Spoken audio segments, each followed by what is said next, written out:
Welcome to the TB&J Podcast. Sitting across from me is Troy Brittingham. And sitting across from me is Jeff Ackerman. And today we will be discussing The Rise of Skywalker, the newest of the Star Wars films. We are gigantic fans of Star Wars. We are not exactly normal fans of Star Wars because I think the prequels are good movies. You said we? You really excluded me out of that one. I sure did, because I don't think you think the prequels are good movies. I think 1 is okay. I think 3 is pretty decent. I think 2 is trash. You think 2 is an abomination on the face of this earth? I think Attack of the Clones is the worst Star Wars movie ever made. No, Rogue One is the worst Star Wars movie ever made. You're absolutely wrong. I'm absolutely correct, actually. Well, we're not talking about any of those movies. Today we're talking about Rise of Skywalker. The third time the Skywalker saga is coming to a close. Because it came to a close in Return of the Jedi, and then Revenge of the Sith was like, oh, it's the end. And now Rise of the Skywalker is like, oh, it's the end. No, it's not. Disney's going to keep printing money. Let's be honest. So, first off, how did you feel about the two before this, Force Awakens and Last Jedi? Force Awakens I thought was good. I felt it was a little samey to New Hope, and I felt like there was a little bit of... I don't know exactly how to describe it, but when they had Starkiller Base just completely destroy every one of the Alliance's like home planets and stuff all at once, I was like, well, that's a real convenient way to say that the established government that happened after 6 is gone now. That seems a little too convenient, but okay, I guess. Well, it's kind of fairy tale-ish. It's kind of backing away from like, we're not going to go into all the politics of this world again. I don't mind the politics stuff. That's one of the reasons I enjoyed the prequels, because it set up this whole political gambit of how the Emperor managed to like weed his way into legally overthrowing all the good guys. It's kind of the same thing that Hitler did when he became Chancellor of Germany back in the 1930s, rather. And then he just was like, oh yeah, by the way, National Socialists, yeah, Nazis. Wow, we are less than 5 minutes into our podcast, and I've already We're brought talking Nazis. about Nazis right away? Yeah, well, to be fair, it is Star Wars, and Darth Vader and the Stormtroopers are modeled after Nazis. They're called Stormtroopers. Yeah, they're Stormtroopers. But Nazis. anyway, so I'm justified in bringing up the Nazis is the point. So, I'm just saying. Bit of a stretch, but you know what? I'm going to keep rolling with it. Force Awakens I really liked. I kind of had the same complaint of everybody else. It was kind of samey. To New Hope, we mean. Yes. It felt like really. The storyline kind of paralleled New Hope. Mm-hmm. Last Jedi, we both pretty have the controversial opinion. I think me more than you, that it was really good. I don't know if I would say Last Jedi was really good, but it was good. I felt like a lot of the plot points that happened with Poe and Rose, I think her name was, yes. When they were by themselves, especially on like the casino planet, I feel like a lot of that stuff didn't need to happen. I felt like the plot dragged on longer than it should have. I definitely think Leia should have died and not Superman flown back into the fucking ship. That was stupid. But, I mean, I didn't hate the movie, though. I wasn't one of those people who was like, oh, Last Jedi's garbage. Like, no, it's actually a pretty decent movie. I have the controversial opinions that I like the original trilogy and then Last Jedi. You think Last Jedi is the 4th best Star Wars movie? I think so.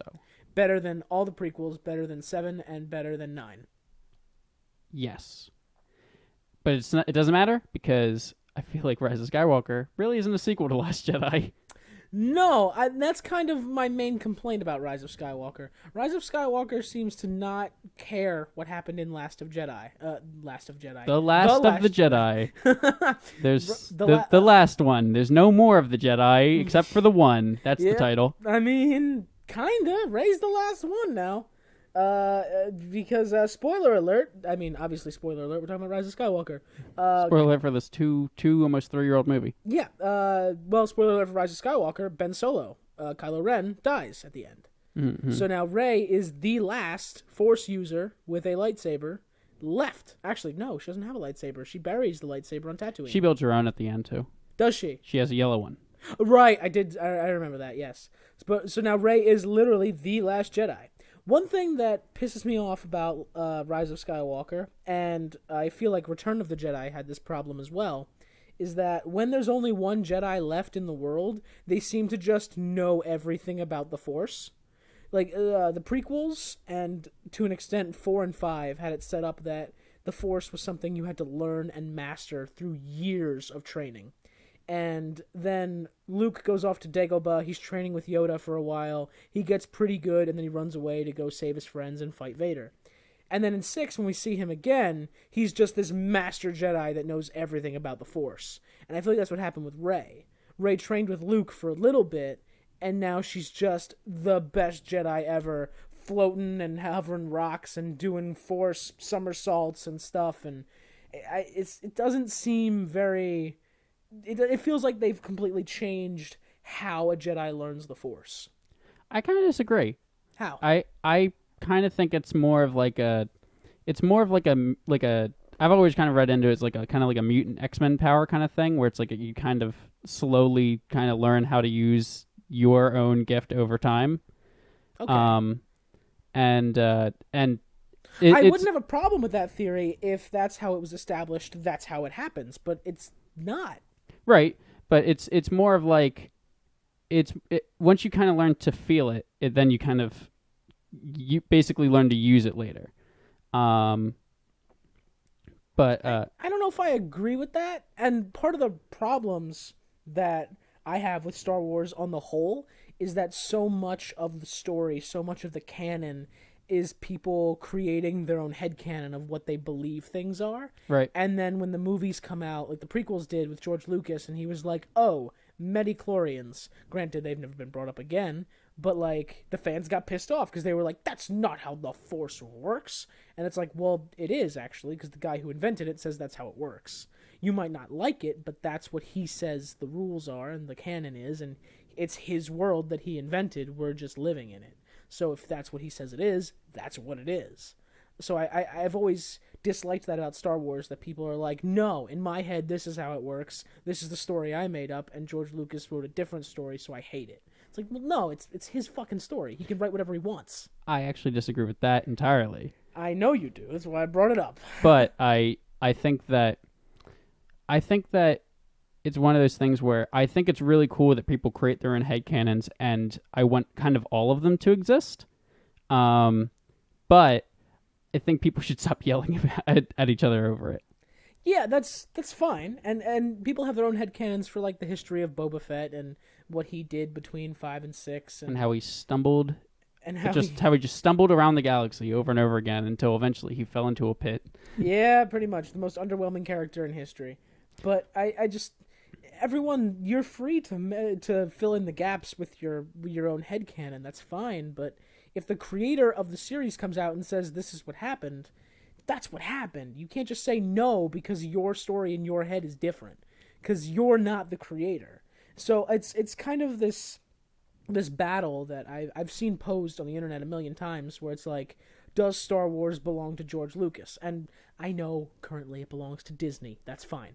But in the pretense of this question of like 1 through 6 before the Disney acquisition, people asked, does Star Wars belong to Lucas? Does he have the right to do this? It's like, well, yeah, it's his fucking franchise. He can do whatever he wants, or he could, rather, before he sold it. So if he wanted to say the Force is midi-chlorians in your blood, if he wanted to say Yoda's race is descendant from the fucking yellow brick road dwarves in The Wizard of Oz, he can do that. We might not like it, but he can do that. And we have to accept it as the truth, because that is the truth now. It might be really ridiculous and silly, like having microorganisms in your fucking bloodstream, but if that's what he says the truth is, that's the fucking truth. And so I've always hated that people just get mad because what he says the story is doesn't match with what they say the story is. It's like, well, great, but you're not the writer. He is.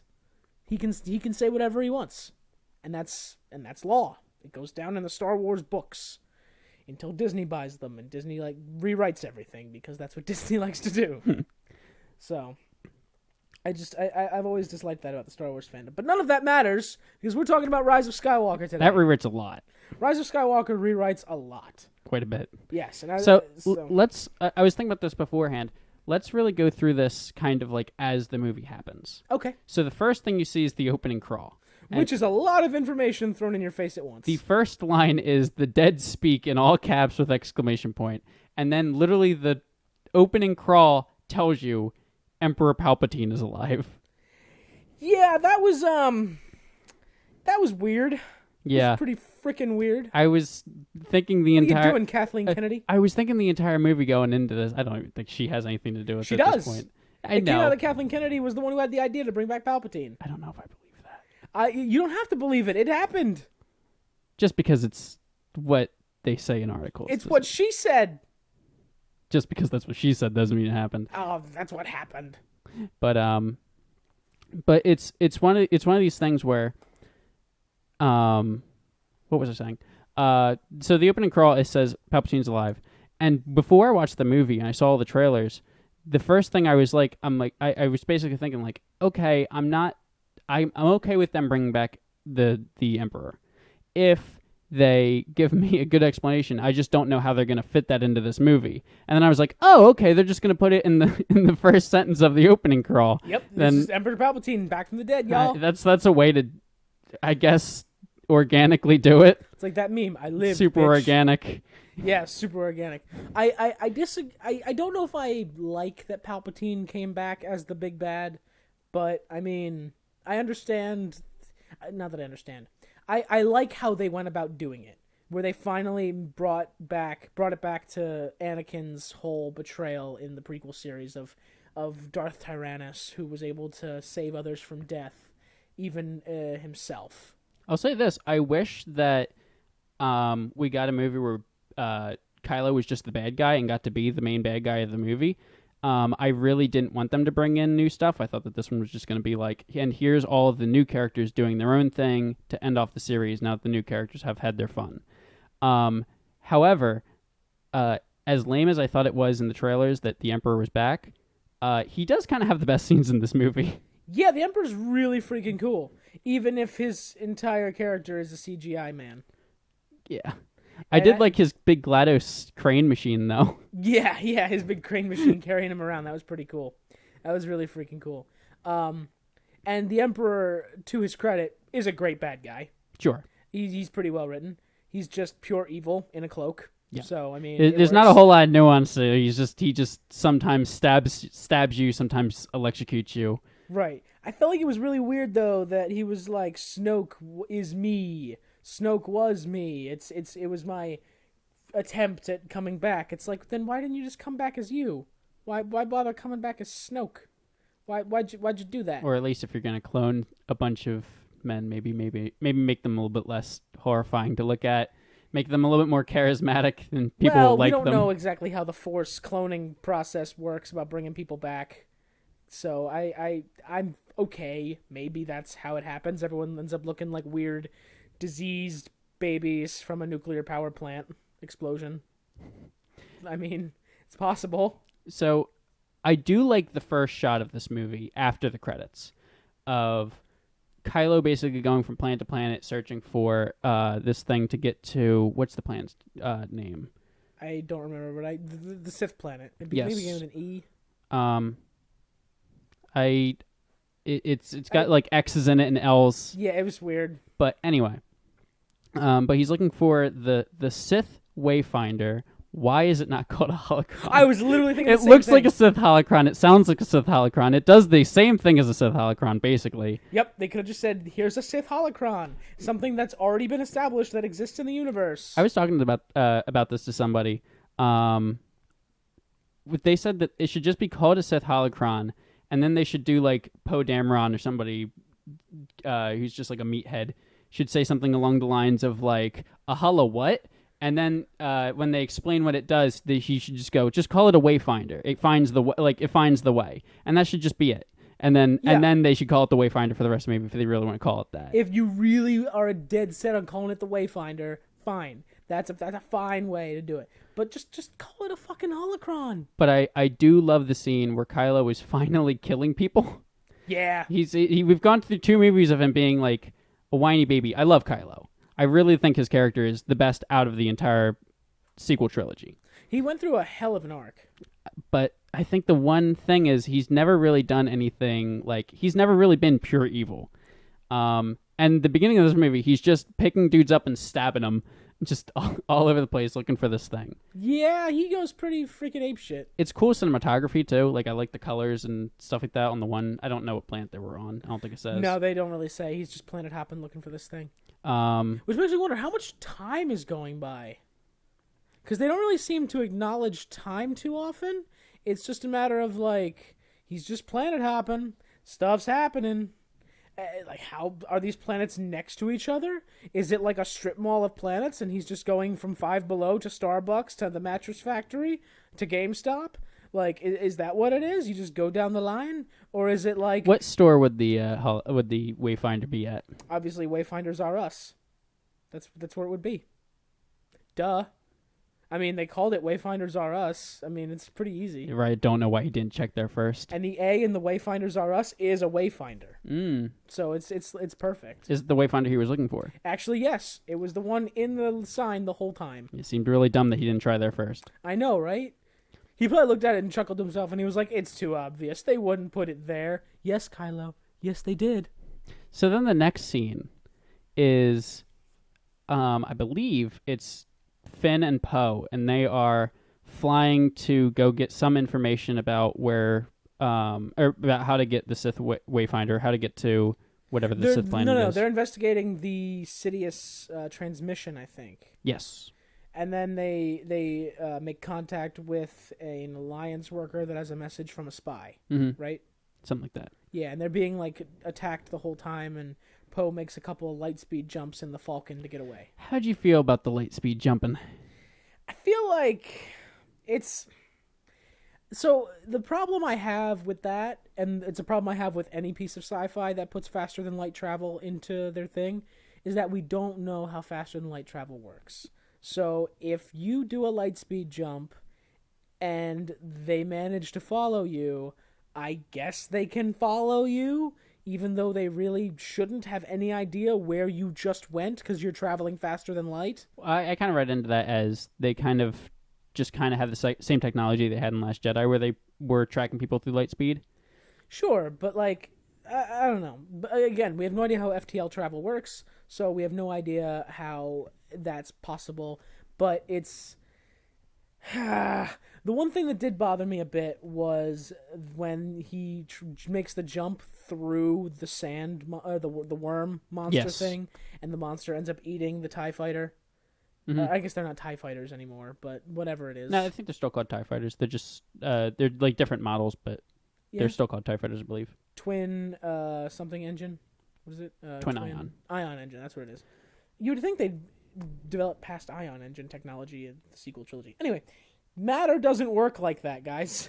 Even if you're traveling faster than light, I don't think you can go through an object. I'm not even worried about this. So, I mean, that bothered me a bit. I'm not even worried about the science of it. I just think it's kind of a dumb mechanic to add into this world. It's absolutely a dumb mechanic, and it just shows, like, Poe being reckless as a pilot, and everyone else is like, oh, you're destroying the Falcon, be careful, this ship's 1,000,000 years old, and it kind of belongs to Rey or Chewbacca. Or Chewbacca gave it to Rey. It's not really clear who owns the Falcon anymore now that Han is dead. But Rey, I don't think Rey flies this at all in this movie. So I don't think so either. I'm gonna default to maybe Lando. Maybe by the end. I mean, the obvious answer is Chewbacca, but like he doesn't do much flying in the Falcon either. Falcon. What's your take? I just say Falcon. Doesn't matter. I switch back and forth because I'm an asshole. But, I mean, I guess it belongs... I can confirm. Yes, you can. I guess it belongs to Chewbacca, but he just kind of lets anybody fly it. It's kind of like a husband in an open marriage who has a limp dick. It's like, it's mine, but anyone can take it for a ride.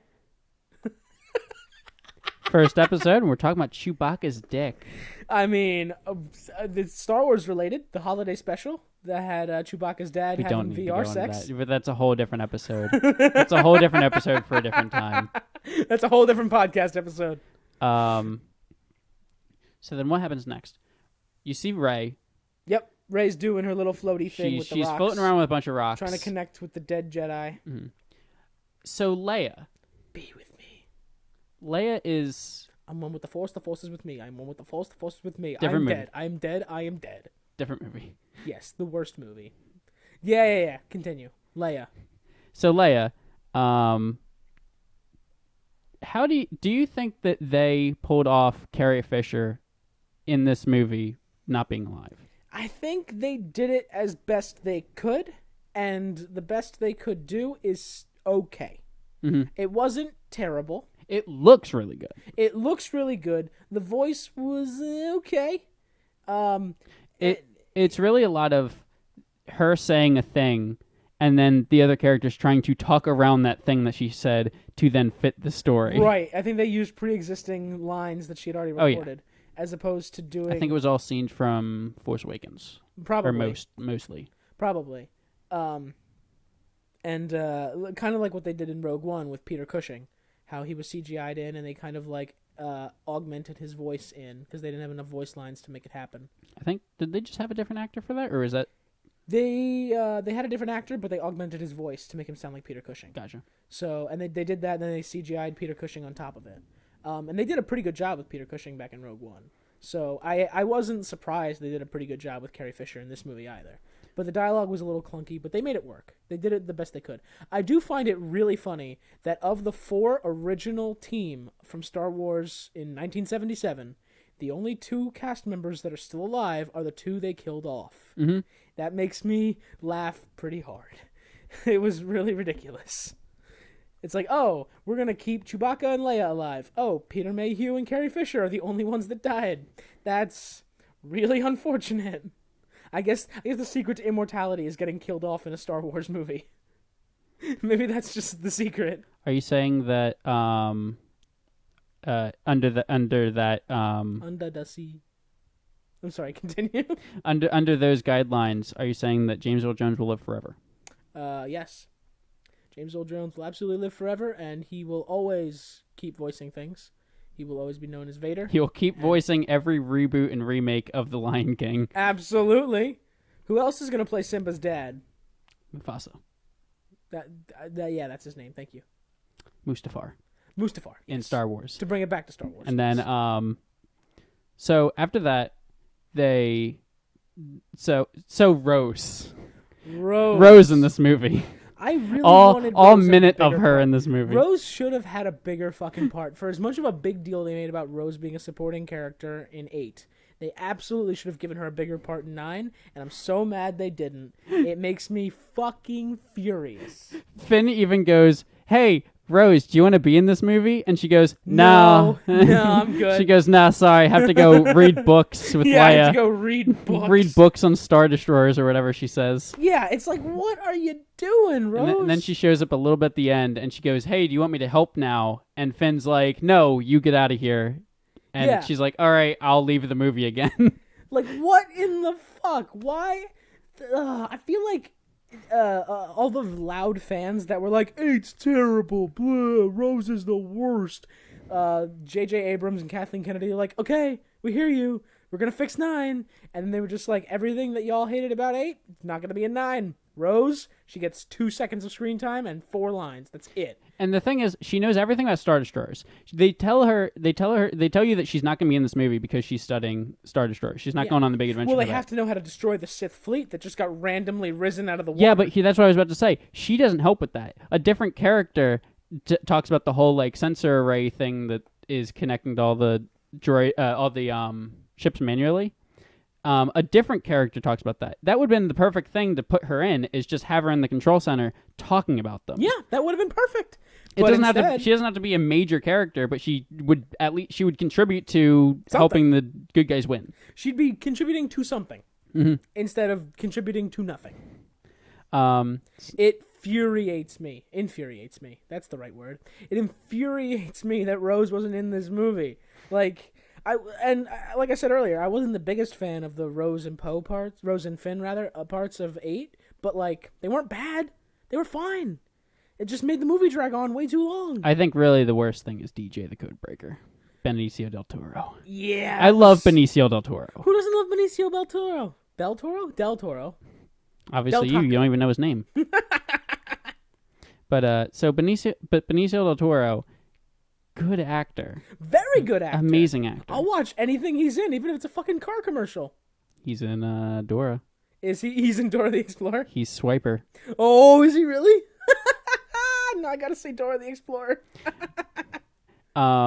Stick to my word. But, so, surprisingly, funny enough, DJ the Codebreaker does not return in this. You're kidding! The only character I really do not like in Last Jedi. Instead, they introduced this weird bounty hunter woman that's kind of like Zam Wessel from Episode 2. But the Power Ranger. The Power Ranger. Yeah, the woman who very clearly loves Poe. And then when Poe asks her for a kiss, she shrugs and says, "Get out of here. I'm not kissing you." And then her fucking planet blows up, and she magically made it off-world somehow. Well, she's in the final battle. She's in a Y-Wing. I know that. Yeah, she made it off-planet somehow before they destroyed it. Oh, yeah, they showed that before she shows up. Never mind. Yeah. Ignore before that. She shows up, they destroyed the whole fucking planet. So this movie is a series of fetch quests. Yeah. So they go... It's the worst RPG ever. They go to another desert planet to find... What are they looking for? A clue? I don't think... They're trying to find the bounty hunter, the head information on the Wayfinder. They find his dagger, which tells them how to get to the Wayfinder. But then C-3PO can't read it because he's not allowed to speak Sith. So then they go to fetch another a guy who can then override 3PO's override C-3PO. So then he can speak Sith. It was a neat touch that when he did that, his eyes went red. I was like, that's pretty cool. They then are attacked by the First Order. The Star Destroyers are over the planet. They can't really get around the blockade. They need to go on to the ship because of Chewbacca. They realize Chewbacca's alive because... when they're recovering the dagger, Chewbacca gets captured. Right. And then as a ship is flying away, Rey reaches out and grabs it with the Force, which is an insanely powerful thing. Luke Skywalker in Episode 5 could not lift an X-Wing out of a swamp, and we've got Rey here just grabbing a ship out of the air with a bunch of engines just blaring full speed, and she's just doing it no problem. I mean, this is the third movie in a trilogy. It's implied she's a little bit farther along when she's moving all the rocks around her. So but that's my thing though, is that Rey didn't know anything about the Force 2 movies ago, and now she's grabbing spaceships. She became a master in no time at all with very little official training, and that bothers me a lot. So let's talk about that scene though.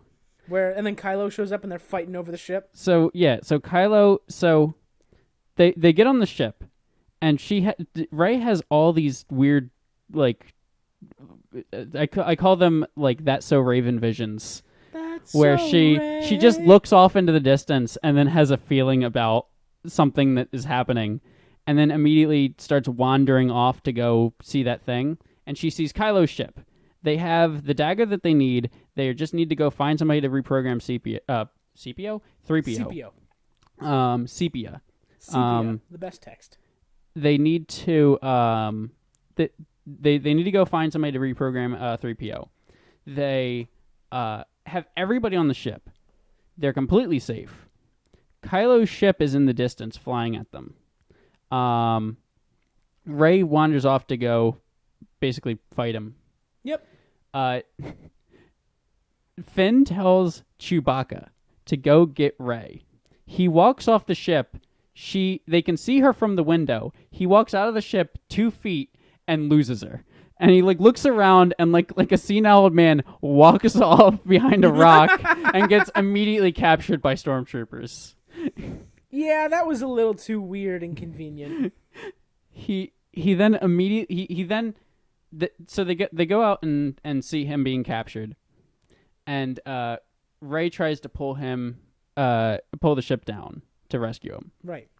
Kylo tries to push the ship back up, and then they're playing tug of war with the Force. Yes, and then a lightning bolt shoots out of Rey's hand, and blows up the ship, and she thinks that she kills Chewbacca, which could have been emotional if the very next scene isn't them showing Chewbacca on the Star Destroyer, and then I think it was Hux or the new villain that you love the name General Pride. General Pride, your favorite too fucking name. on the nose, bitch. Get a little more creative with your writing staff. You're fucking Disney. You can afford it. But they immediately go, oh, it's a good thing he was on the other transport. And I don't know if they showed the other transport. I would need to go back and rewatch it again. Nope. But it's you never see it taking off and flying into the distance. Also, if there were 2 transport ships, let's say, even if by some stupid fucking engineering blunder is the word I was looking for. Even if by some engineering blunder, your transport ship can only hold 1 fucking prisoner, okay? And you had 2, and you know Chewie's there, you know the others are there, why are you sending both of them away instead of leaving the empty one down there to get more fucking prisoners? That doesn't make any sense. Why send 2 ships down for 1 guy and then take 2 ships back up? What are you doing? Because then the movie can happen, Jeff. No, you leave the empty ship down there because you know Poe and Finn and Rey are there, and you can capture them and end this movie 2 hours earlier. Yeah, but then the movie would end. Yeah, but for the fucking First Order, they're not very fucking smart. Have they been for 2 movies now? They're really they haven't really been on their game. All right, fine, that's fair, sure, but like. It just seems like a waste of resources and fuel and time. Everyone's time is wasted. How do you think those troopers feel on that empty transport ship that flew all the way down there? And they know there's prisoners in the desert. Well, I can't imagine. And they're flying back without prisoners. I can't imagine they feel anything because they blew up. They probably feel a little bit of pain as their limbs get separated from their body as they did. Explode. They did.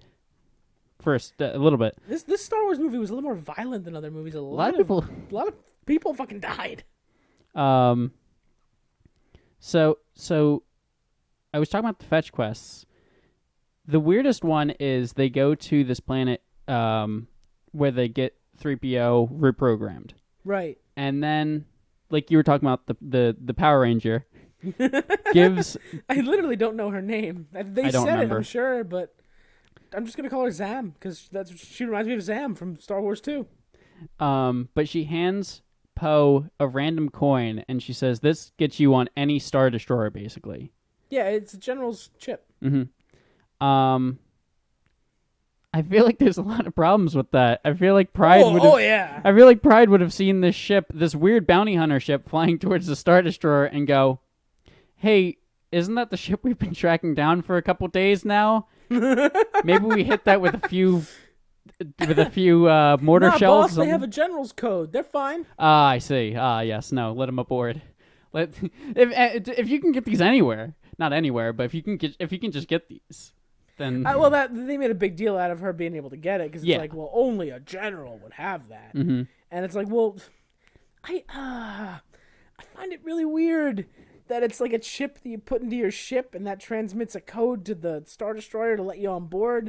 It seems really weird. It does seem really weird. I mean, Return of the Jedi, they steal a Lambda shuttle, and that's why they're allowed on the Star Destroyer. Sure, because which makes a lot of sense. That makes a lot of sense. When a ship that is yours flies, yes, not the Star Destroyer. That's right. You're right. They use that to get through the blockade and get to Endor, the forest moon of Endor. And usually you don't blow up your own ships, so that's what makes sense. If she was like, "Hey, I stole this TIE fighter," not TIE fighter because they wouldn't fit on it, but I stole this TIE interceptor. Sure, even smaller. That's absolutely smaller.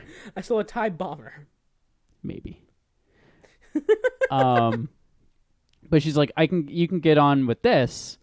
That would probably fit a little better. It's not like they're emotionally attached to this ship. It was just some guy's dead. I stole this AT-AT, climb aboard, it flies. The flying AT-AT. It has like It is all-terrain. It is all-terrain. Land, sea, and sky. All-terrain attack transport? Yeah, all-terrain something. The air is a terrain. The air is a terrain. This is Star Wars. Everything's fair game. So, I mean, yeah. It just has like a pair of Dumbo ears, just like flaps them and takes them off, and it's just like. And that's how it ties into Disney. And that's how it ties back into Disney. The flying hat. And that's how they get back to the Star Destroyer. and it like crawls into the docking bay like a cat trying to get under a bed. It's just like its legs just like scratching at the floor, just trying to squeeze into this little docking bay. They have a giant spray bottle. They're like, stop it, stop it. You do that outside. Don't bring that in here. Now all I want's a flying at. So C-3PO being reprogrammed. Yeah, to get back to the story. How do you feel about all of that whole planet? From beginning to end, all the story on that planet. I felt like it was an excuse to give Poe some backstory as like a smuggler before he joined the Resistance, and it was an excuse to introduce this new character. And how do you feel about Babu Freak? I don't. I didn't give a shit about the little guy. I'm surprised. I feel like a lot of people, even people who don't like the movie, surprisingly, there's a lot of positivity towards that. I thought people were going to hate that. I don't have strong feelings one way or the other about Babu Freak. Uh-huh. I love that I remember his name just because he's Babu Freak, and I don't remember the bounty hunter woman, or I didn't remember the main bad guy general. You had to remind me his name is Pride. Yeah, Pride. Which, how did I not remember fucking Pride? Come on, it's a gimme. But, like, it bothers. It doesn't bother me. It's just, what? I have mixed feelings about that whole planet. It felt like a giant waste of time just to, like, force them to walk into a trap and allow Rey to get up into Kylo's quarters and do whatever, and they had their weird lightsaber battle. I do like that lightsaber battle, though. I like the fact that they're in two different locations at the same time. I like It's weird that the Force now works as some means of transporting physical objects.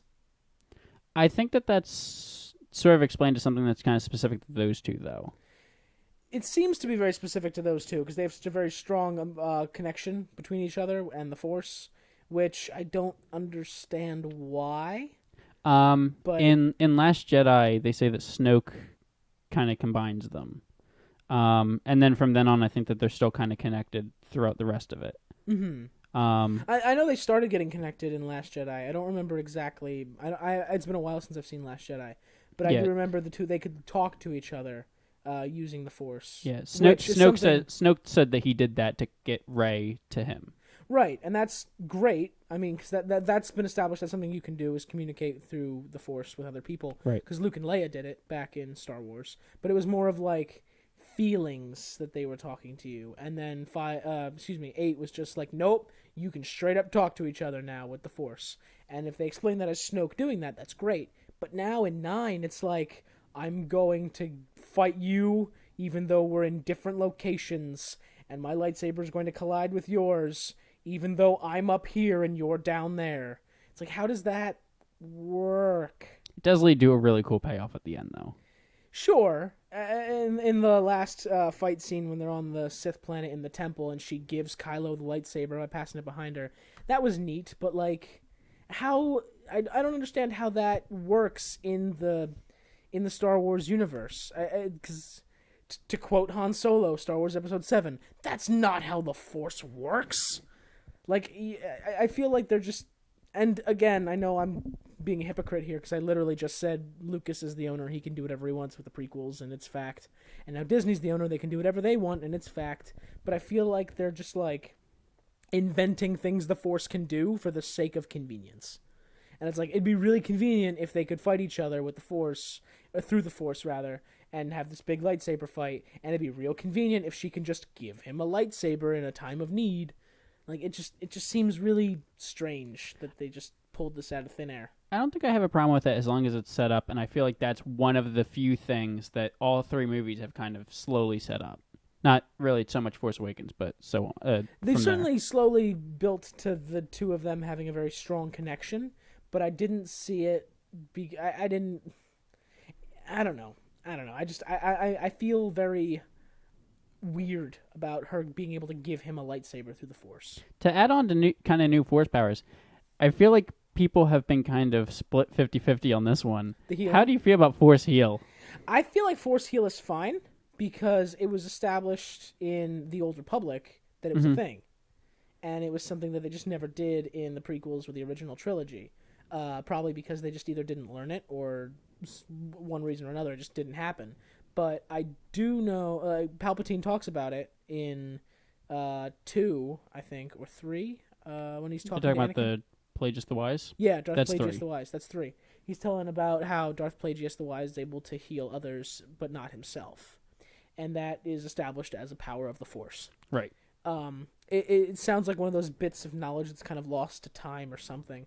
But the fact that Rey can heal the worm and not heal herself later when she needs it, like, that makes sense. You're transferring your life energy from you to another thing. That's perfectly fine. It makes sense. And I believe, if memory serves, in the old Jedi Outcast games, you had the power of Force Heal.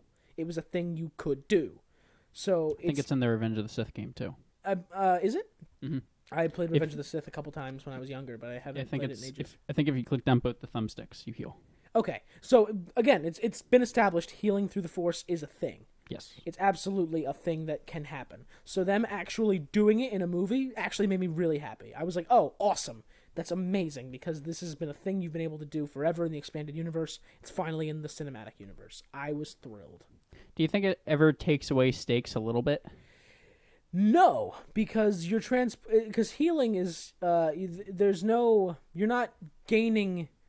How do I explain this? It's like matter. You can't create or destroy matter. You're just transporting it.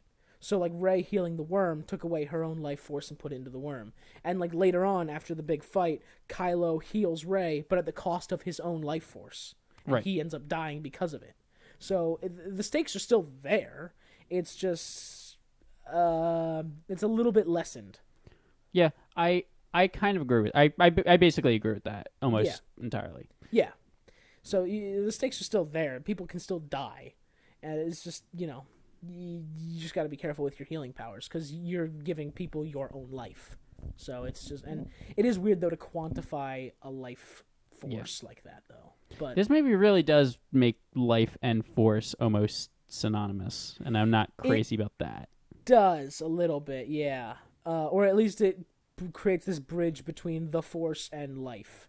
And that's a little weird, but I was okay with it, because when Obi-Wan explains the Force, the first time the Force is ever explained in the cinematic universe in New Hope, he says the Force surrounds us, binds us, penetrates us, and binds the galaxy together, right? So the fact that Force and life are connected kind of makes sense. Right. The Force is just this, like, magical, I don't want to say magical, but I don't really have a better adjective for it. It's basically space magic. It's space magic, sure. But it's this force in the universe, and Jedi and Sith are just these people that have managed to tap into it and manipulate it for their own will. And the Jedi use it for good, and the Sith use it for evil. And that's the stem of Jedi and Sith and their whole struggle against each other. So that I'm fine with. I'm fine with the Force and life being connected. It's just most people don't have the connection to the Force. They only know life. So I'm completely fine with that connection, 100%. How do you feel about it? I kind of feel the same way. I really don't think that I didn't think it was, like, game breaking. I felt the same way I felt as the people said that the Holdo jump was game breaking, where it's like you would just send ships into your opponents all the time. And I feel like it kind of has the same kind of counter argument to that of you can't just kill yourself to kill all the enemies who have a massive assembly line of bad guys. Yeah. And this is, you can't sacrifice yourself to then save somebody else's life all the time, because that's a net gain of 0. Right. Right. So what is so moving on in the movie? What's the next scene? Basically after that, so we had them fight on the ship. We had them save Chewbacca. That's not a whole lot there. Hux being the spy. General Hux. Holy shit. So I like Hux. Holy shit. I like Hux in the first 2. Hux was great, and it got made out to.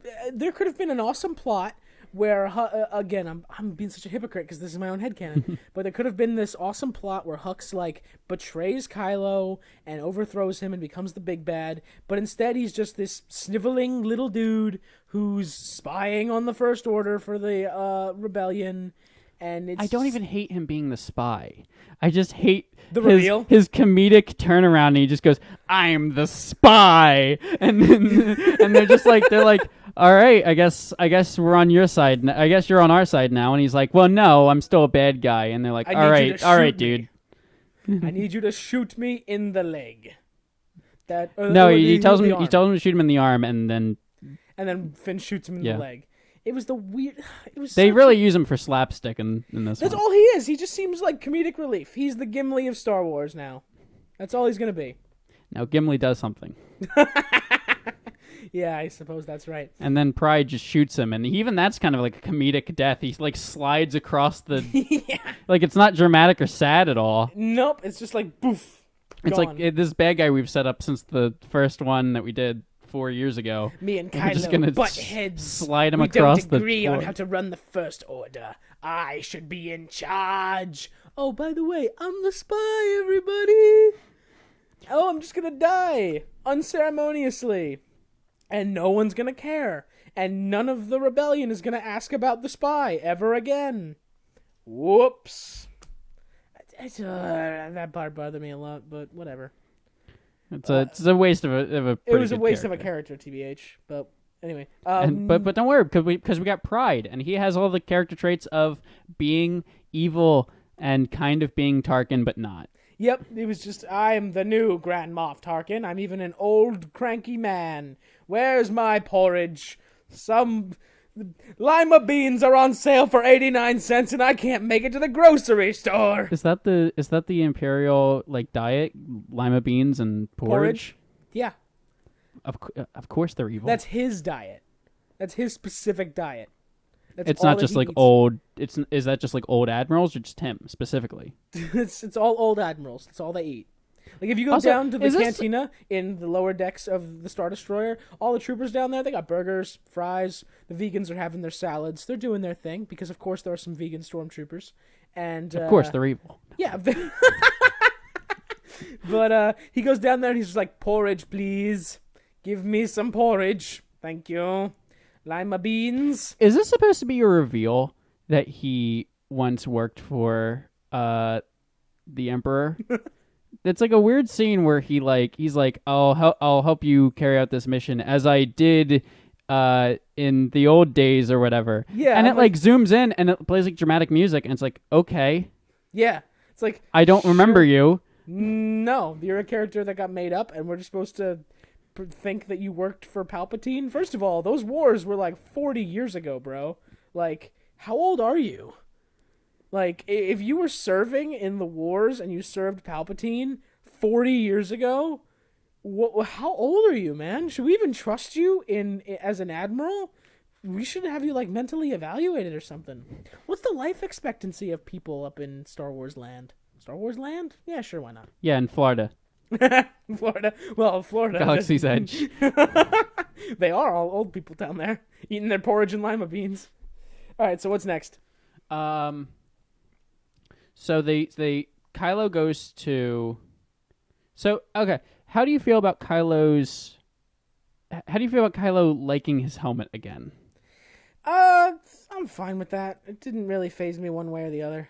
So I heard an explanation on Reddit, which I know is the peak of Star Wars lore. Also the peak of humanity. Yes. Absolutely. And I saw somebody with an interesting kind of explanation for the helmet thing. The wisest of neckbeards hang out on Reddit. Yeah. Like myself. But I saw an interesting kind of explanation on that where it was kind of like... and I don't know if this is somebody kind of apologizing for the movie and me reading into that because I want to like it, or if it's me reading a thing that actually makes sense that they tried to do intentionally. I'm going to go ahead right now and say I don't think it was intentional. But he doesn't really ever wear his helmet intentionally when he meets up with Rey. But when he talks to the Emperor or does things for the Emperor, he does wear the helmet. So it could have been it could have been... I think that was a conscious decision, because it's like, when I'm wearing the helmet, I'm Kylo Ren. When I'm not, I'm Ben Solo. Yeah, and he was very much not on the Emperor's side. He was basically trying to trick him from the beginning. to be like, hey, I am evil. Look at me. I'm wearing the helmet, kind of like Darth Vader. Vader. Darth Vader. Darth Ladle. Vadel. This is an audio-only format, but the look Troy just gave me spoke volumes. It was not a good look. No, but how do you... I know he was playing the Emperor from the beginning, but it was more so because he wanted to rule, and then Rey managed to turn him good after she saved his life in the duel on the foresty planet with the... No, that on they were the on... water planet on the Death Star. They were on Endor. They weren't on Endor, but they were on either one of the moons of Endor or the planet. No, I'm pretty sure they were on the forest moon of Endor. They weren't on the forest moon. I know that. No? Yeah. I thought it was supposed to be the same planet. I don't think it is. I think it's not. I thought that's the reason why there were pieces of the Death Star there, was because it was the forest moon of Endor. I think it's in the same system. I don't think it's... Well, it's definitely in the Endor system. They Yes. they said Endor, but I thought it was the same moon. I'm probably wrong then, because then they had Ewoks at the end.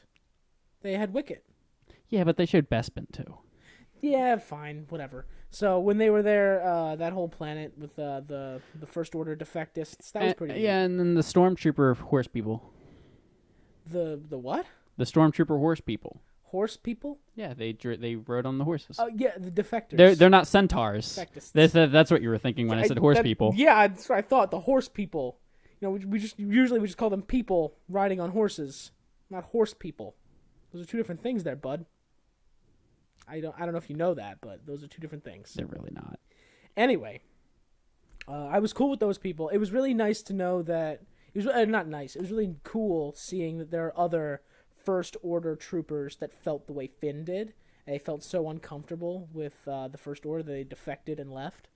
And it was nice seeing like the other side of the First Order troops, where it's like, oh, we were also kidnapped as children, and we were given these identification numbers. I'm FN2187. I'm blah blah blah blah blah blah blah. I can't remember what that was the number. That was it. You got it. You nailed it. Blah, blah. But like, it was really cool seeing how like they were stolen as kids and raised just to be killers, and then their intrinsic morality was like, no, we're not killers, and they defected completely and ran away. I feel like it could have been set up to do a little bit more than it did. It really didn't amount to a whole lot other than to give Finn a little bit of... Give Finn some friends. A little bit of closure. A little bit of closure on being a defector of the First Order. And also it was like, well... How do you feel about the final kind of exchange between her and Lando, though? This was... She goes... where are you from? Yeah, where are you from? And he's like, from Bespin. And he's like, where are you from? And she's like, I don't know. And he's like, well, let's find out. He really has sex with every word that he says in this movie. Yeah, it was just dripping with big dick energy. Yeah, he bangs every word he says. Mm-hmm. Every word falls out of his mouth, wraps around his dick, and then ejaculates forward onto the person he's talking to. He also kind of just shows up in this movie whenever the script kind of needs him. Yeah. Of like, first he shows up on the same planet. Hey and guys, like, we brought Lando back for the movie. Don't you like him? But they have this... What's he doing in that random sand rover? Helping the resistance. Yeah, helping the resistance. Moving the plot forward, Jeff. How did you go from Lando Calrissian, Bespin traitor... to then episode 6, you're part of the rebellion now, you're back with your friends. Yeah, he helped blow up the Death Star. He does blow up the Death Star. He doesn't help. Oh yeah, he actually blows up the Death Star flying the Falcon and loses the satellite dish on the top in the process. Yeah, but it's back in Force Awakens, don't worry. Yeah, I saw that. It's a different satellite dish though, which is nice. Oh, it nice is? Little touch. Yeah, it's a different dish. It's different. I think it's it doesn't matter. Anyway, and then it's just like, nah, I'm just gonna skedaddle now for no reason at all and just be a loner in the desert. It's like, what? Why not go back to the city where they elected you mayor, or anything else? Why are you in the desert of some random ass planet and just in a weird rover? None of this makes sense. But Jeff, there's a book somewhere that explains that. Is there? I don't know. Okay. I'm just gonna say that's what somebody will say. Star Wars Ascendance was supposed to bridge the gap between 6 and 7. I think I own that book somewhere in my closet, but I haven't read it really. Not that it's really necessary, because the opening crawl of 7 really explains everything, so it doesn't matter. Yeah, like the Emperor's back and the dead speak. That's 9, not 7. Oh, thank you. Yeah. I Fool. completely missed. Foolish fool. I didn't even think about what you said. Yeah, you didn't. You should think more. No. Period. Never. You should just think more. Never, absolutely not. Anyway, next scene. So next scene, Rey goes off on her own looking for the thing. Well, this isn't really... I want to bring up this first. This isn't really a scene. This is a character choice. What do you think about the Knights of Ren in this? I was expecting different. Something? Not these, like, silent dudes that just kind of walk around menacingly with weapons. They do really remind you many times that they're still in the movie. Yep.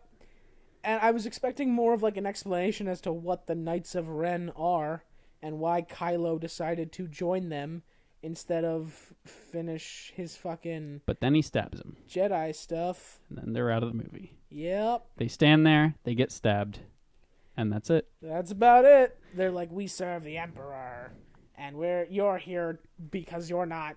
There was a thing where kill Rian Johnson said when he made Last Jedi, he said they should be happy that he let them use the Praetorian Guards and not the Knights of Ren, because he would have absolutely used them for that throne room scene, and they would have all died.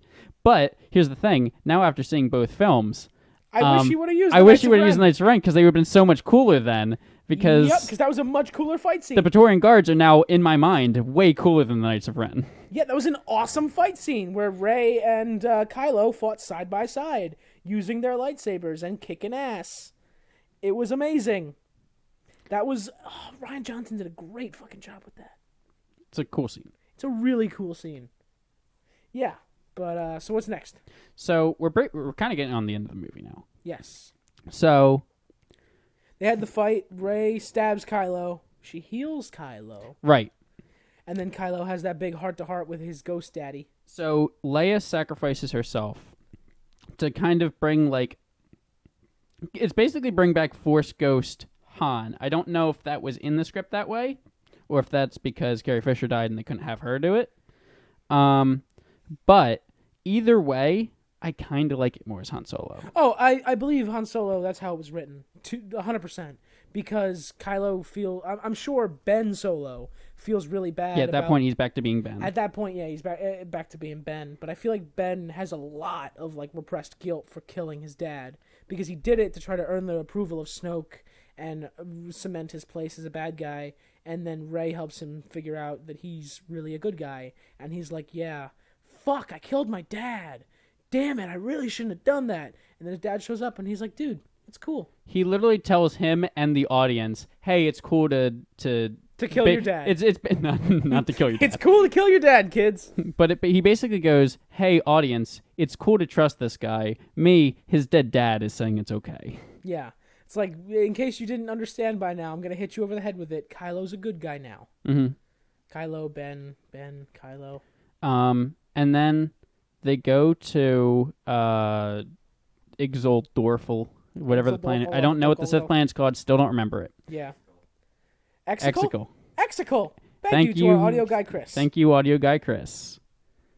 He was mouthing it to me earlier, and I didn't understand it, so I now know. Thank you, Chris. Exegol. So they go to Exegol. You should take Exegol if you're having hard stools. No. Okay. So they go to Exegol. And Rey meets the Emperor, and she is a Palpatine. They've established earlier she's a Palpatine.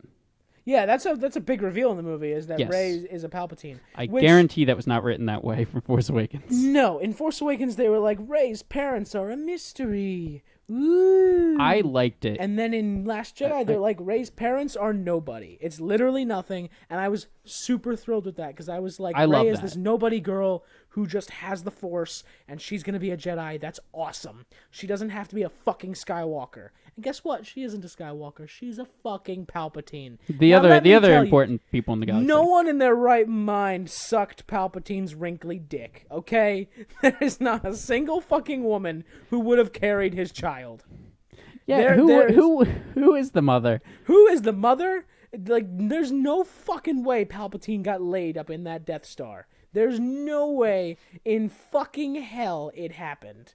Okay? Unless one of those weird red Emperor Guard people was a woman under there and he just, like, manipulated her and raped her or something. I don't know if they would put that in Star Wars. No, I don't think so. I feel like that would be a problem for Star Wars. I think that'd be a big especially problem. Disney Star Wars. Especially for Disney I think Star that they would Wars. probably exclude that one.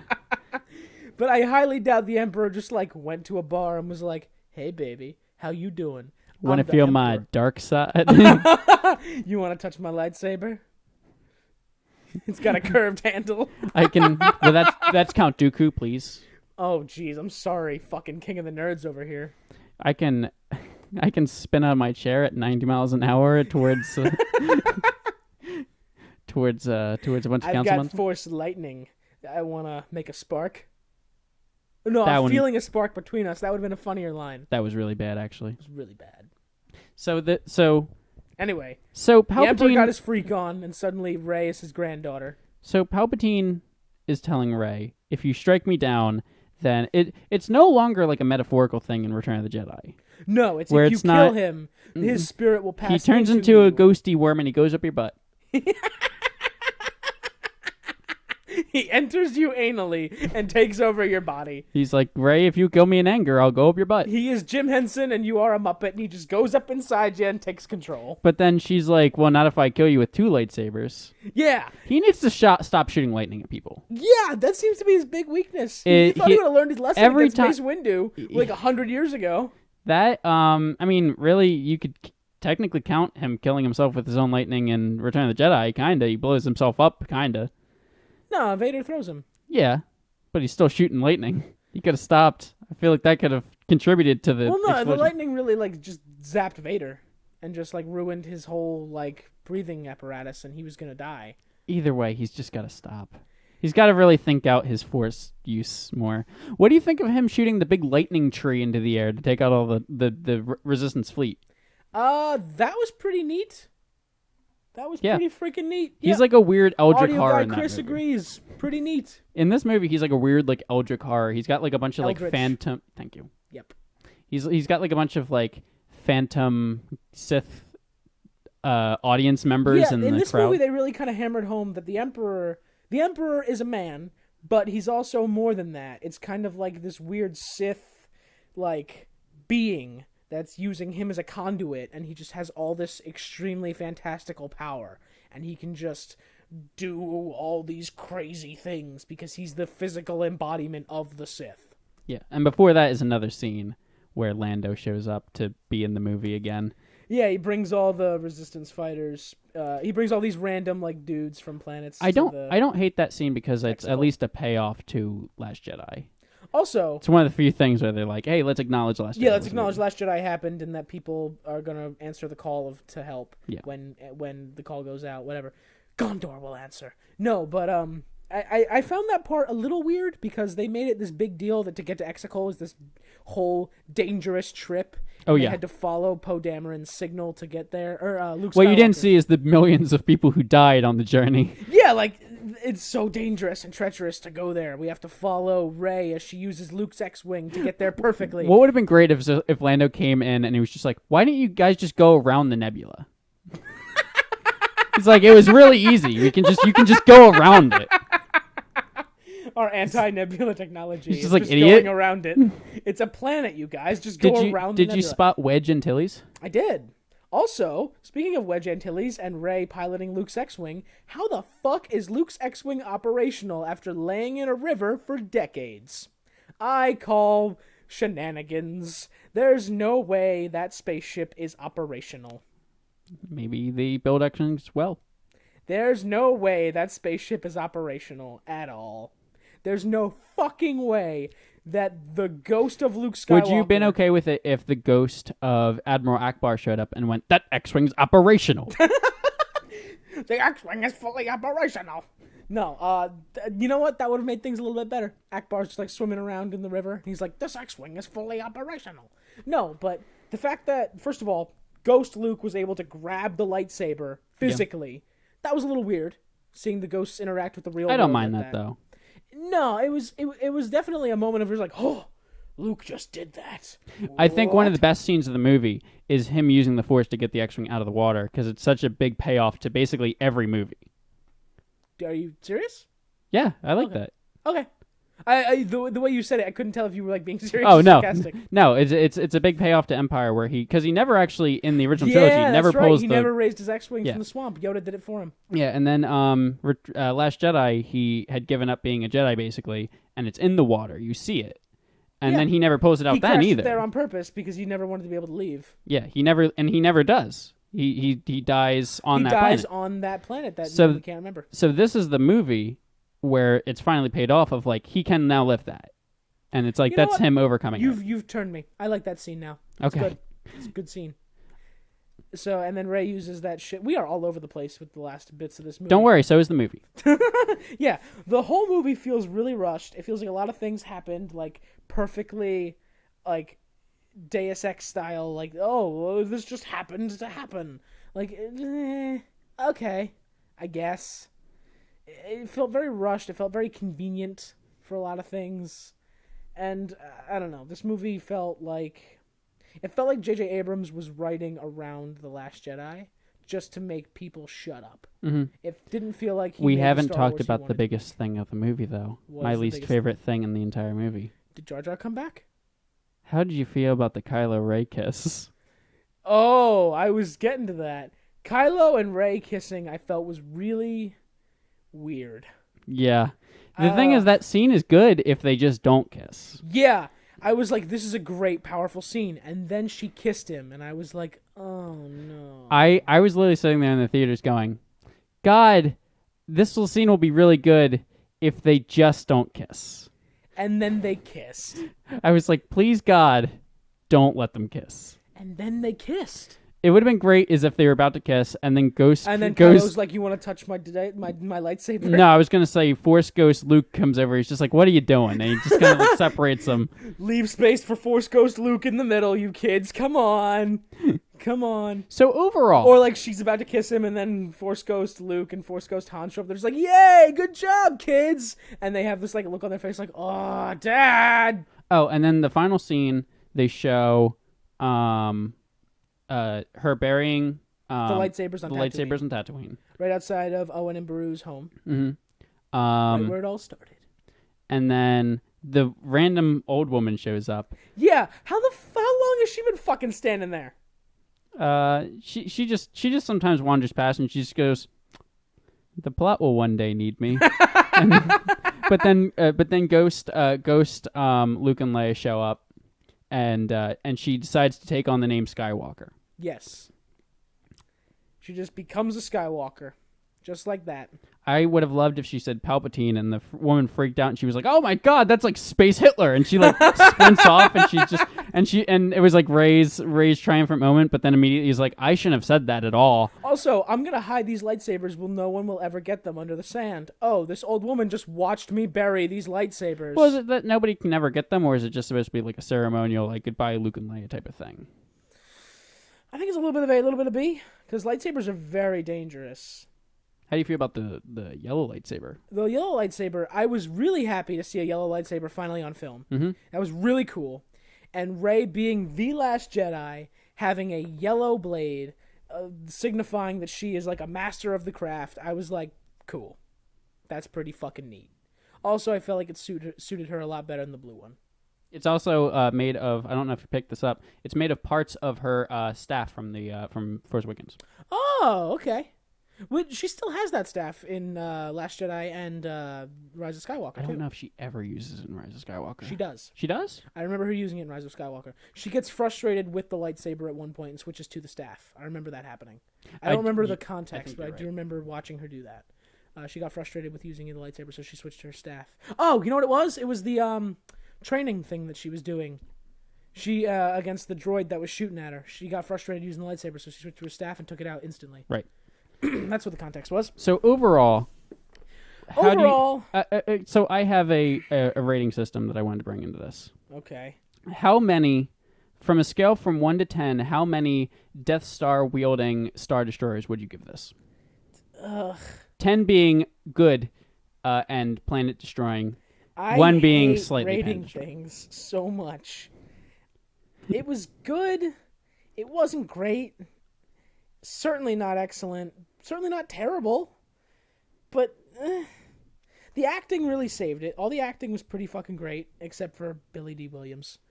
But I don't even think his acting's bad. I think that he's just randomly hand-fisted into the plot sometimes. He's ham-fisted in, and he's just really, like, just dripping with sex, man. Like, it's just sex all over. Like, he shows up, and he should just have a martini in his hand and a cigar in the other, and just be like, hey, baby, what's going on? It's me, Lando, and I'm here to continue the plot. Lando. My Lando impression kind of sounds like Zap Brannigan. Leela, hello. Yeah. It was fine. It's fun. It was. It fine. doesn't make it makes basically zero logical sense. It was rushed. It was ham-fisted. There was a lot of plot convenient things that happened, but overall, it was fine. I mean, I'm gonna buy it when it comes out on Blu-ray. I'm gonna watch it again, but I don't see me watching it as often as I do the original trilogy or even the prequels. I'm gonna say maybe 7 Star Destroyers, but without Death Star lasers. Okay. Yeah. It's a really dumb rating system you have there, sir.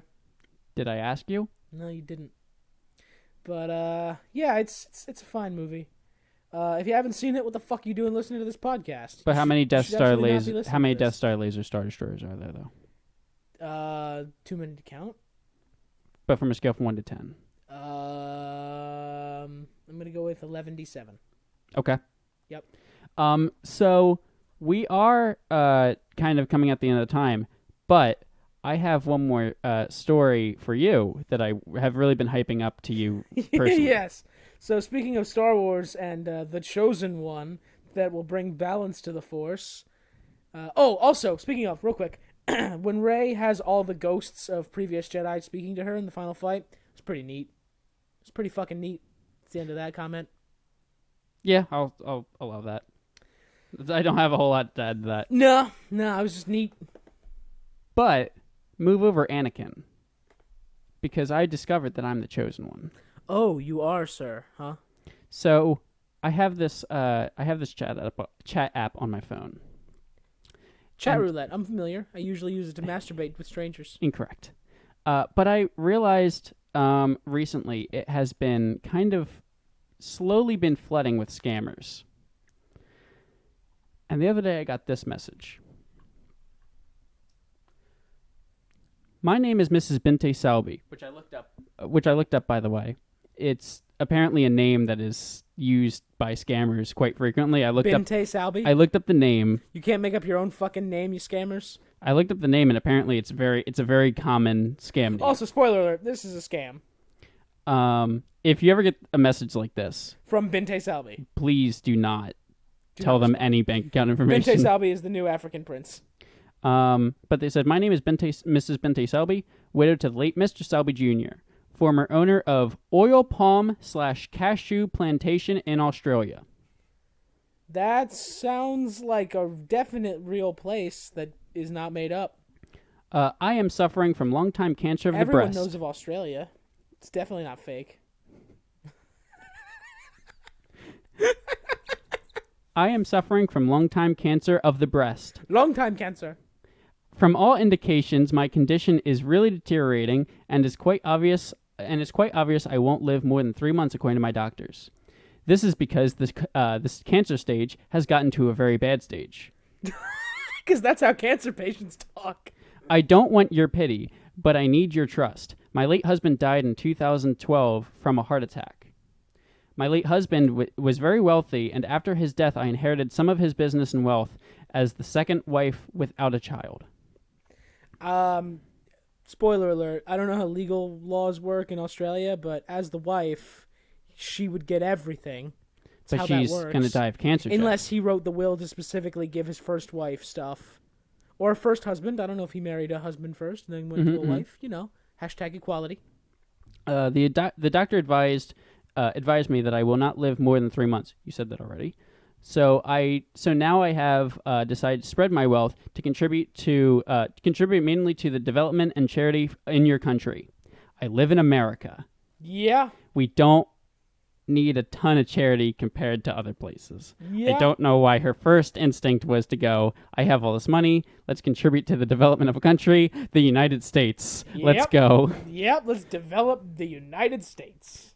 Am sorry if you are embarrassed by my message. I have decided to contact you, but if for any reason you find this message offensive, you can ignore it. Please accept my apologies.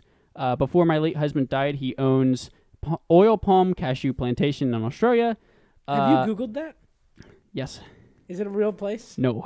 I figured. And he deposited... No one's ever heard of Australia. And he deposited some money with a finance company. That money is all I have now. I need you to collect the funds and distribute it yourself to charity. So that when I may die... Spoiler alert, we're not distributing these funds to charity. We're keeping all of them, and I'm going to buy a lot of expensive toys. Well, because you're definitely getting this money. Yeah. In this podcast, we split everything 50-50. She says the funds will be entirely be in your hands for management. I hope God gives you the wisdom to touch many lives. And that penises. is my main concern. And my penises. dying wishes. My dying wish is for you to touch penises. God wants me to tell you that. She then goes on to tell me that 20% of it will go to me for my effort, and 80% goes to charity. She then tells me to treat this information as top secret in all caps. Then why are you telling a stranger on the internet, and why are you not just making your lawyer do this? I don't know. Lawyers handle stuff like this all the fucking time. Like, just give it to a lawyer. Give it to literally anybody other than a stranger on the other end of the internet. None of this makes the littlest lick of sense. No, I understand that. But my response... I didn't know you replied! Oh, this is incredible! What'd you say? Hi there, I'm glad you contacted me. I assume it's because of my vast experience in oil palm cashew business. I always knew my guy's losing it on the other side of the room. I always knew my passion would one day pay off.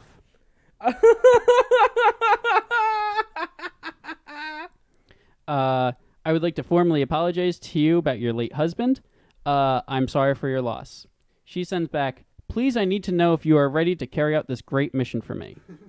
Yeah, enough about my dead husband. I don't want to talk about him at all. Because if there's one thing old ladies that are widowed it don't says like she's to talk 70 about, on her profile. 70 in her profile? Mm-hmm. Okay. And she's a widower. Yes. Or a widow, rather. Yes. And she doesn't want to talk about her husband? No? I said, of course. Old ladies hate talking to people. Yeah. Especially about their dead husbands. But she says, are you ready to carry this mission out for me? I said, of course. I do have just one question. Why me specifically? There must be many worthy oil palm cashew farmers. Like Bill and Ted, we are not worthy. She said, thanks for the question. I have prayed over this, and my spirits chose you after going through your profile. My spirits chose you. So my next question was, are you saying ... I'm the chosen one? Oh my God! She says, yes, my dearest son. Oh. You are the chosen one. Oh my God, she thinks she's got you on the hook. Oh my gosh, thank you. So what must I do? I say. She says, I want you know you are not doing this for yourself, but for the poor soul out there who need also. That doesn't make sense. Yeah, it immediately comes back in broken English. I expected the next reply to be like, sorry, English isn't my first language. And it's like, but you live in Australia. I sent back, well, seeing as your prayers and God chose me, I must be the correct choice, right? Here it comes. I have some vital information which I still need to forward you, but can't do that here because it contains bank account information. So I need you to forward me your email, which I will then message you with the information. Did you create an email and email this woman? No. You should have. I gave a better answer. Oh! By the way, I did this on a profile that has basically no email information or any personal information. If There's you want no way to trace it back if to you Troy if you want to Brigham. mess with somebody, this is like the type of app to do it on. Don't do it with something with like your actual information. Yeah. My response though, I don't have an email. That's the devil's mailbox.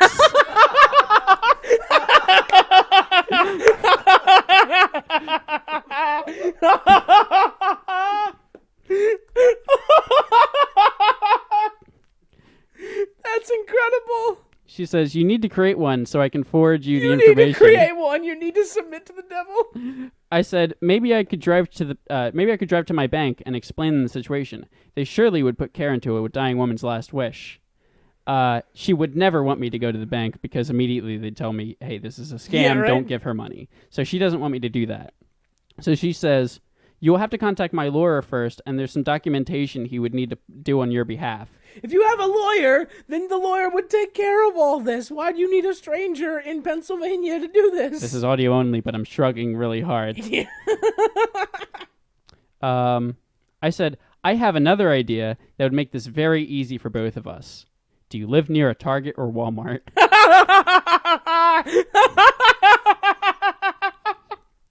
She said, why the question? I sent back, if you can get me a Target gift card, tell me the numbers. I'll be able to use that money for charity, and no lawyers or banks will have to get involved at all. She didn't respond back. I sent, is that okay with you? She still didn't respond back. So then, the next day, day 2. I sent, ma'am, are you okay? I'm sorry if I'm being forward, but I was wondering if you still need my help to carry out your mission. I apologize if you aren't feeling well. I know you must need rest because of your illness. Yeah, you're fucking cancer that's in a very bad stage. I said, please get back to me as soon as you can. She still didn't respond. Oh, no. So I sent back, ma'am, please give me a sign. I know cancer's a scary illness, and I need some indication you're okay.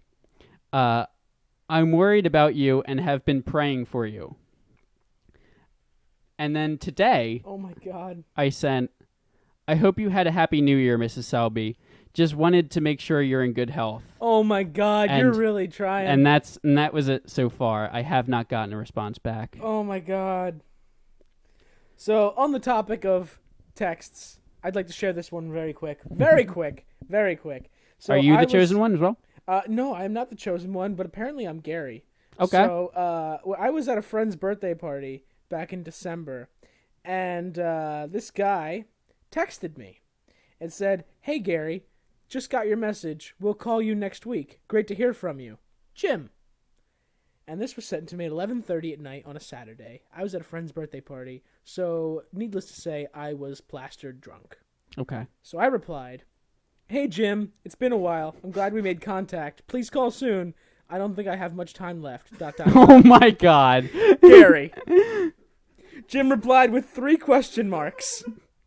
I replied, I'm sorry to confuse you. You see, the cancer has hit hard. I'm scared, Jim. I'm so scared and so cold. ... And Jim replied with more question marks.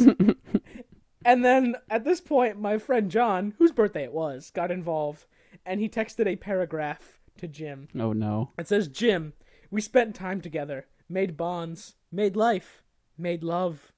I'm worried you don't love me anymore, Jim. I am dying, Jim, and you were my last grasp on earth. Are you letting me die alone? Do you remember the beach, Jim? Do you remember when we made love upon the ocean? I miss you, Jim. I miss us, Jim. And I'm so scared to die alone. Gary. Jim has not replied. All right. I think, I hope Gary's okay. Well, I think that kind of brings us to the end. Yeah, we can't go up from here. So that was the TB&J Podcast. Sitting across from me is Troy Brittingham. The chosen one. Chosen one. Sitting across from me is Gary. Thanks for listening. We'll see you soon.